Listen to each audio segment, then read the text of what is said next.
Hello everyone, welcome back to our YouTube channel and you are watching English classes by Preeti ma'am. Hope you all are fine and doing well. In today's class, we will learn some important idioms and phrases that are important for your competitive exams. कोई भी ऐसा competitive exam नहीं होगा जिनमें ये phrases या idioms नहीं आते।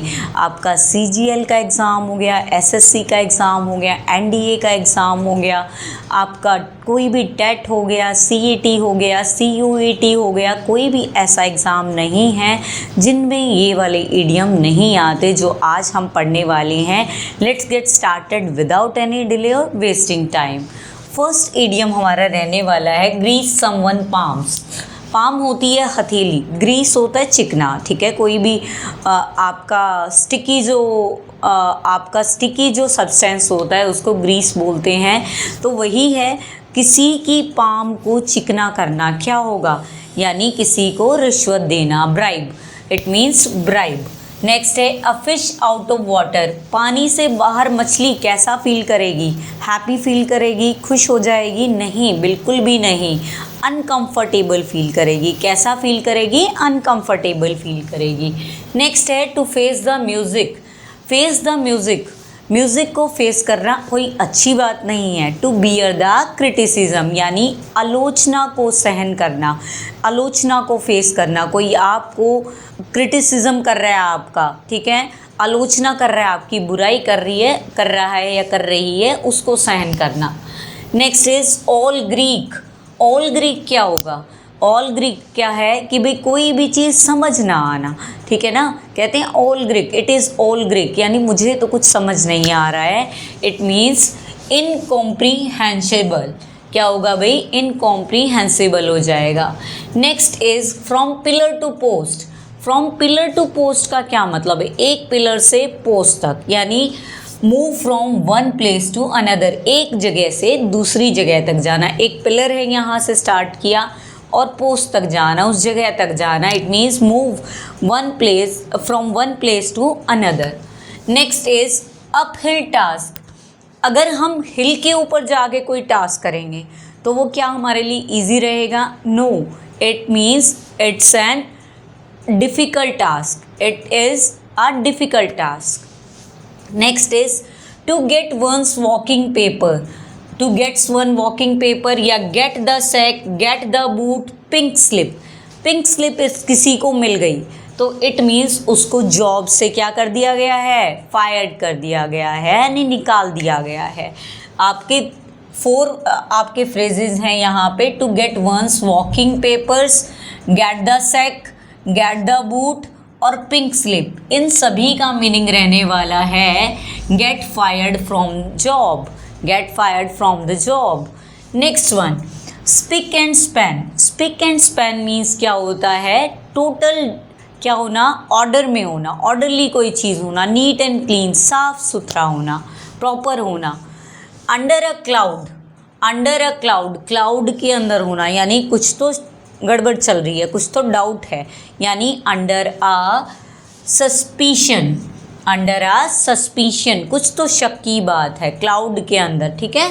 Next is break a leg. Break a leg का कोई एग्ज़ाम आप देने जा रहे हो और आपका फ्रेंड आपको कहेगा टू ब्रेक अ लेग, सब कुछ कर देना तबाह, यानी पेपर बहुत अच्छा कर देना, नष्ट कर देना, तोड़ देना लेग को। It means to wish good luck. कैसे बोलते हैं? Break a leg, it means to wish good luck.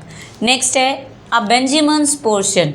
बेंजामिन्स portion हो या लॉयंस शेयर हो, बेंजामिन्स पोर्शन हो या लॉयन शेयर हो, इसका मीनिंग क्या होगा? अ लार्ज पोर्शन और मेजर पोर्शन, बड़ा हिस्सा।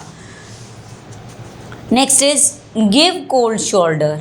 अब किसी को कोल्ड शोल्डर देना, it means intentionally ignore someone, किसी को इग्नोर। एक तो हम करते हैं वार्म वेलकम किसी का, ठीक है ना, स्वागत करते हैं, खुश होते हैं, लेकिन कोल्ड शोल्डर देना, इट मीन्स इंटेंशनली, जानबूझकर क्या करना? इग्नोर समवन, किसी को इग्नोर करना, अनदेखा करना। Next is icing on the cake. आपने देखा है केक बना है, केक के ऊपर बाद में आइसिंग की जाती है, किस चीज़ के लिए? डेकोरेशन कोई नहीं है, उसके टेस्ट में कोई भी चेंज नहीं आएगा। It means an attractive but inessential addition या एनहेंसमेंट। कोई भी अट्रैक्टिव है लेकिन वो ज़रूरी नहीं है। अगर केक पे आइसिंग नहीं करोगे तो उसके टेस्ट पे कोई फ़र्क नहीं पड़ने वाला, ठीक है।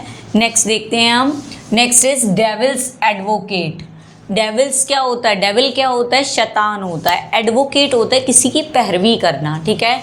It means someone who present a counter argument, यानी बिल्कुल सामने सामने आर्ग्यूमेंट करना, उसको बोलेंगे devil's advocate. Next is blessing in disguise. Disguise होता है वेश बदलना, ठीक है, यानी आपदा में भी अवसर मिल जाना, ठीक है ना। मुश्किल हो गई है, प्रॉब्लम आ गई है, फिर भी कोई मौका मिल जाना।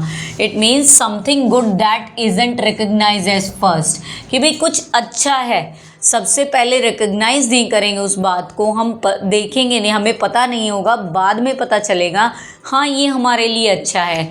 वो इसका इडियम रहने वाला है blessing in disguise. Next is bury the hatchets. Hatchets होती है कुल्हाड़ी जैसा ही होता है, कोई जैसे नुकीला कुछ आपका औजार कह सकते हैं। हैचेट होता है, बरी द हैचेट। अगर उसको हम दबा देंगे तो क्या होगा? लड़ाई झगड़ा होगा ही नहीं। ऑब्वियस है, किसी चीज़ को, कोई भी वेपन है उसको हम छिपा देंगे या दबा देंगे, बरी होता है दफना देना, ठीक है, तो हमारा झगड़ा वगैरह होएगा ही नहीं। It means and a conflict and become friendly. Conflict का एंड हो जाएगा, द्वंद्व का एंड हो जाएगा, लड़ाई झगड़े का, और फ्रेंडली हो जाएंगे। नेक्स्ट देखते हैं excuse my French. Excuse my French का मतलब क्या होगा? यूज टू अपोलोजाइज फॉर स्वीयरिंग, ठीक है, कि भाई यूज टू अपोलाइज, अब क्षमा मांगना, ठीक है ना, किसी से क्षमा मांगना, फॉर स्वीयरिंग, कसम खाने के लिए। Next is with bated breath. Bated breath क्या होता है? बेटेड ब्रेथ होता है एंग्जाइटी, इन एंग्जाइटी, टेंशन में होना, ठीक है ना, बिल्कुल एकदम से सांस रुक जाना, ठीक है, और एकदम से जल्दी जल्दी सांस चल जाना, ठीक है, उसको बोलेंगे हम इन एंग्जाइटी, चिंता में होना। नेक्स्ट है grid up the lion's. Grid up, lion's क्या होता है? लॉइंस होता है अ पीस ऑफ क्लॉथ। आपने देखा है कोई मजदूर होता है या फार्मर होता है, वो कपड़ा यहाँ अपना यहाँ बांध लेता है, कमर पे बांध लेता है, तो उसका मतलब क्या होगा? To prepare for hard work, यानी वो तैयार हो गया अब मेहनत करने के लिए, अपना कपड़ा बांध के यहाँ पे, और वो काम करने के लिए रेडी हो गया है। तो ग्रिड अप द लॉइंस का मीनिंग है to prepare for hard work. Next है इन कूथ्स विद। कूथ्स विद क्या होता है? कूथ्स विद होता है इन एन अलायंस विद या पार्टनरशिप, किसी के साथ पार्टनरशिप करना, हिस्सेदारी करना। नेक्स्ट है a storm in a tea cup. This is commonly asked idiom. बहुत बारी एग्जाम में ये क्वेश्चन पूछा जाता है, a storm in a tea cup, छोटे से चाय के कप में तूफान आ जाना। It means worried for frivolous thing, बिना बात की चीज़ पे ना चिंता करना। कई लोग होते हैं छोटी सी बात को, कहते हैं राई का पहाड़ बना दिया, छोटी छोटी बातों को टेंशन ले रखते हैं, हाँ अब ऐसा होएगा, अब ऐसा होगा, लेकिन हमें टेंशन नहीं करनी है। टेंशन लेने से स्ट्रेस के सिवाय कुछ नहीं होता, ठीक है, तो हमें टेंशन नहीं लेनी है, सिर्फ फोकस करना है व्हाट वी आर डूइंग, ठीक है। नेक्स्ट देखते हैं to cut corners. To cut corners का मतलब क्या होता है? टू टेक शॉर्टकट्स, छोटे छोटे शॉर्टकट्स लेना, ठीक है ना, किसी किसी को हैबिट होती है शॉर्टकट लेना, जल्दी से कोई चीज़ हो जाए शॉर्टकट में कर लो, इसको जल्दी से कर लो। इन अ नटशेल, ये भी बहुत मोस्ट कॉमनली आस्क्ड इडियम है, एग्जाम में बहुत पूछा जाता है। नटशेल, नटशेल क्या होता है? छोटा सा होता है, नट होता है, शेल उसका कवरिंग होता है, गिरी टाइप में होता है, तो नटशेल क्या होता है? इन ब्रीफ मैनर, संक्षिप्त में, in short. Next is be in bonnet. हमारी गाड़ी के अंदर बॉनेट में अगर क्या हो जाए? बी चली जाए तो कैसा हो जाएगा? ऑब्सेस्ड विद वन थिंग, एक ही चीज़ के ऊपर ध्यान रहना कि भाई ऐसा हो जाएगा, एक ही चीज़ के ऊपर बिल्कुल ऐसे रहना कि भाई हाँ उसी की तरफ ध्यान रहना। लास्ट इडियम है आज का डंकीज ईयर्स। डंकीज ईयर्स का मतलब क्या होगा भाई? अ वेरी लॉन्ग टाइम, यानी लंबा समय। डंकीज ईयर्स का मीनिंग क्या रहने वाला है? A very long time. That's all for today. I hope you found this video beneficial. If you really found this video helpful, don't forget to subscribe my channel, share and like my video. See you soon in the next video. Till then, take care. Goodbye, everyone. Keep learning, keep practicing and keep growing, student. One more thing, mention in the comment section which is your favorite idiom from today's class. Thanks again for watching me.